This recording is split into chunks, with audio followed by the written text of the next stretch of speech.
कि कुंडली में पंचम भाव का क्या क्या इफेक्ट होता है और पंचम भाव से हम क्या क्या जानते हैं और पंचम भाव से हम किस किस बारे में जानकारी ले सकते हैं। तो सबसे पहले पंचम भाव जो है वो कुंडली में त्रिकोण स्थान को दिखाता है, यानी कि त्रिकोण स्थान को दर्शाता है। त्रिकोण क्या होता है?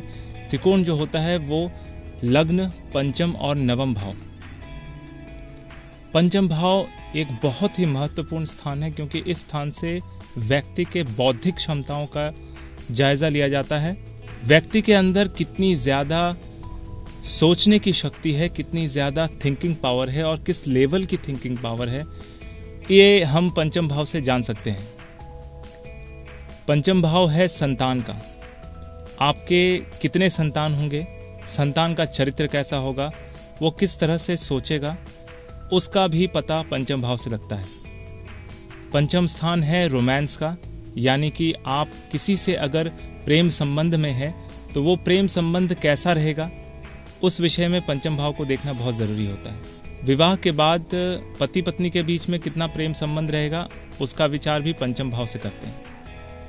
अब मैं ऐसे बताता हूं कुंडली के प्रथम भाव से लेकर, क्योंकि कुंडली से पंचम स्थान में पंचम भाव देखा जाता है, तो पंचम भाव में बौद्धिक क्षमता, संतान भाव और प्रेम भाव या किसी भी तरह की क्रिएटिविटी को पंचम भाव से देखा जाता है।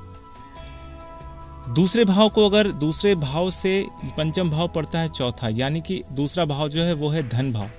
तो धन भाव का कितना अच्छा उपयोग होगा या उस धन का सही से इस्तेमाल होगा कि नहीं, वो हम देखेंगे पंचम भाव से, क्योंकि धन भाव से पंचम भाव जो है वो चौथा यानी सुख, यानी कि जो आपने धन अर्जित किया है वो सही से उपयोग हो रहा है कि नहीं, आपके सुख के प्रयोजनों के लिए उपयोग हो रहा है कि नहीं, उसका जायजा पंचम भाव से लिया जाता है। इसी प्रकार तीसरा भाव यानी कि भाई बहनों का भाव, भाई बहनों का तीसरा, यानी कि अगर तीसरे भाव का तीसरा देखें तो वो पंचम स्थान होता है। तो आपके भाई बहन के साथ आपका खुद का कैसा रिलेशन रहेगा, आपके भाई बहनों के साथ आपका खुद का कैसा संबंध रहेगा, उसका विचार पंचम भाव से करते हैं। ठीक उसी प्रकार चौथे भाव का दूसरा भाव पंचम भाव है। तो चौथे भाव यानी कि आपके सुख सुविधाओं की चीजों का, आपके पॉपुलैरिटी का, और ये सारी चीजें जो कि आपके सुख या फिर आपको शांति देने वाली जितनी भी जगहें हैं, वो सारी चीजें जो है चतुर्थ भाव से हम देखते हैं। चतुर्थ भाव का दूसरा भाव है पंचम भाव, और दूसरा भाव कहा जाता है संचित धन का। तो आपका जो सुख सुविधा की चीजें हैं, मतलब आपके लाइफ में जितनी भी सुख सुविधा की चीजें हैं, वो कितने दिनों तक टिकी रहेंगी, या एक तरह से समझ लीजिए कि आप आजीवन सुखी रहेंगे या आजीवन दुखी रहेंगे या मिला जुला असर रहेगा, ये हम पंचम भाव से देखते हैं। सुख का संचय कितना आपके जीवन में है, वो पंचम भाव से देखा जाता है। और पंचम भाव खुद में भी एक तरह से समझ लीजिए कि अच्छे विचारों को देने वाला होता है। ऐसे लोग जो बौद्धिक रूप से बहुत ज्यादा संवेदनशील होते हैं या बहुत ज्यादा उच्च स्तर के होते हैं, उनका पंचम भाव हमेशा बहुत अच्छा रहता है, या पंचम भावेश जो है उनकी स्थिति काफी अच्छी होती है। अब छठे भाव को देख लेते हैं। छठा भाव क्या होता है?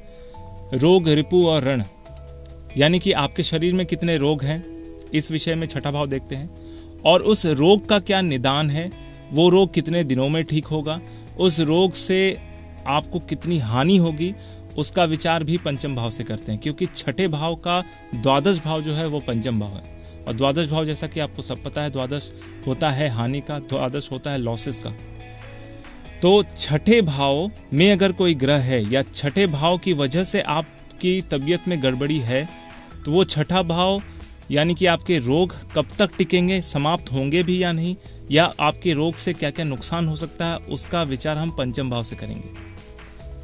ठीक उसी प्रकार सप्तम भाव, सप्तम भाव होता है मैरिज का, यानी शादीशुदा जिंदगी का। तो शादीशुदा जिंदगी में किस तरह से पत्नी और पति के बीच में भाव रहेगा या मेल मिलाप रहेगा, उसका विचार पंचम भाव से करते हैं। क्यों करते हैं? क्योंकि सप्तम भाव का एकादश भाव यानी कि लाभ भाव पंचम भाव है।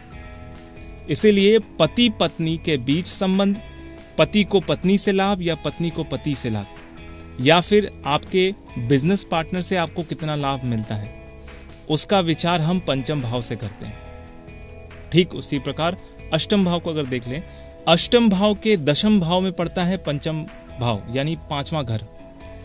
तो अष्टम भाव किस चीज का होता है? अष्टम भाव होता है किसी भी अकल्ट साइंस के बारे में जानने का। अष्टम भाव होता है किसी तरह के पैरासाइकोलॉजी कह लीजिए या पैरा फिजिक्स कह लीजिए, मेटाफिजिक्स कह लीजिए, या एक तरह से कह लीजिए कि पराविज्ञान, जो इस धरती के अंदर जितने भी नॉलेज है उन नॉलेज से परे वाला जो नॉलेज होता है, उसके बाद वाला जो ज्ञान होता है, उसे कहते हैं पराविज्ञान। तो अष्टम भाव से हम पराविज्ञान के विषय में जानते हैं। तो किसी व्यक्ति के जीवन में पराविज्ञान के विषय में कितना इंटरेस्ट होगा, उसका विचार हम अष्टम भाव से करते हैं। प्लस उनका मृत्यु का विचार भी वहीं से किया जाता है, प्लस उनके आध्यात्मिक ज्ञान का विचार भी अष्टम भाव से किया जाता है। तो इन सब विषयों के ऊपर इंसान कितना काम करेगा, यानी कि अपने आध्यात्मिक ज्ञान के ऊपर कितना काम करेगा, ऐसे लोगों को अपने जो ज्ञान है यानी कि जिसको कहते हैं पराविज्ञान के विषय में कितनी ज्यादा नॉलेज होगी या फिर कितना ज्यादा उसमें इम्प्लीमेंटेशन होगा,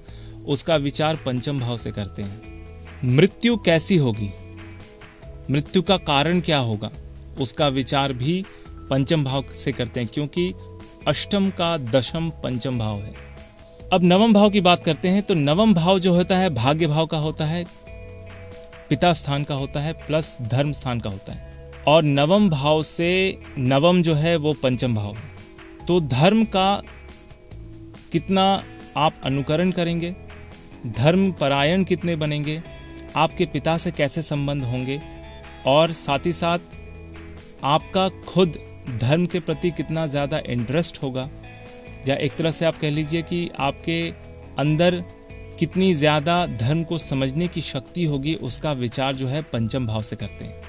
नवम भाव भाग्य स्थान का है, तो आपके भाग्य में जो लिखा है उसकी पूर्ति कितने हद तक होगी, यानी कि आपके भाग्य में अगर कुछ अच्छा लिखा है तो वो कितना अच्छा होगा, इसका विचार भी पंचम भाव से करते हैं। इसी प्रकार दशम भाव यानी दशम भाव का अष्टम जो है वो पंचम है। तो दशम भाव यानी कि आपके कर्म का स्थान, आपके पिता का स्थान भी कहा जाता है। और दशम स्थान देखा जाता है किस तरह के कर्म को आप करेंगे उसके विषय में, और आपके कर्म द्वारा आपको क्या लाभ होता है या आपको क्या नुकसान होता है, या कर्म से होने वाले दूसरों की हानि, इसका विचार भी पंचम भाव से होता है, क्योंकि दशम का अष्टम जो है वो पंचम कहा जाता है। अब देखते हैं एकादश भाव। एकादश भाव से सप्तम भाव पंचम भाव होता है, यानी कि एकादश भाव यानी लाभ, यानी कि व्यक्ति के जीवन में कितना लाभ मिलेगा, जैसा वो कर्म करता है उस हिसाब से उसको कितना फल मिलेगा, यानी प्राप्ति होगी, यानी कर्मों का फल कितना प्राप्त होगा, ये एकादश भाव से देखते हैं। और उस फल की क्या गति होगी, मतलब जो चीज आप पाना चाहते हैं और उसको पाने के लिए जो कर्म करते हैं, और उस प्राप्ति के बाद उसका क्या फल होगा या उस प्राप्ति को आप किस तरह से यूज करेंगे, इसका विचार पंचम भाव से करते हैं। एकादश भाव बड़े भाई का भी होता है, तो बड़े भाई की पत्नी के विषय में अगर कुछ जानना हो तो उसका भी विचार पंचम भाव से करते हैं। या फिर एकादश भाव का जो स्थान है वो मित्रों का भी होता है, तो मित्रों की पत्नी के विषय में भी अगर जानना हो तो वो आपके पंचम भाव से आप जान सकते हैं। इसी प्रकार द्वादश भाव, द्वादश भाव के छठे भाव को पंचम भाव कहते हैं। द्वादश भाव का छठा भाव पंचम भाव होता है। तो द्वादश भाव से हम देखते हैं मोक्ष, द्वादश भाव से हम देखते हैं इंसान को कितना लॉस होता है, द्वादश भाव से हम देखते हैं विदेश यात्रा। अब विदेश यात्रा आपके लिए कितना नुकसानदेह होगा, इसका विचार पंचम भाव से करते हैं। मोक्ष आपको प्राप्ति होगी या नहीं, या मोक्ष प्राप्ति में क्या क्या बाधाएं हैं, इसका विचार पंचम भाव से करते हैं। लॉस किस तरह के लॉसेस होंगे, वो लॉस आपके शत्रुओं द्वारा किया जाएगा या आपके मित्रों द्वारा किया जाएगा या आपके परिजनों द्वारा किया जाएगा, इसके विषय में भी हम पंचम भाव से जानकारी ले सकते हैं। तो दोस्तों ये था पंचम भाव के विषय में। आप पंचम भाव से बहुत सारी चीजों के विषय में जान सकते हैं। तो आपको मेरा ये वीडियो कैसा लगा, प्लीज कमेंट कीजिए, लाइक कीजिए और शेयर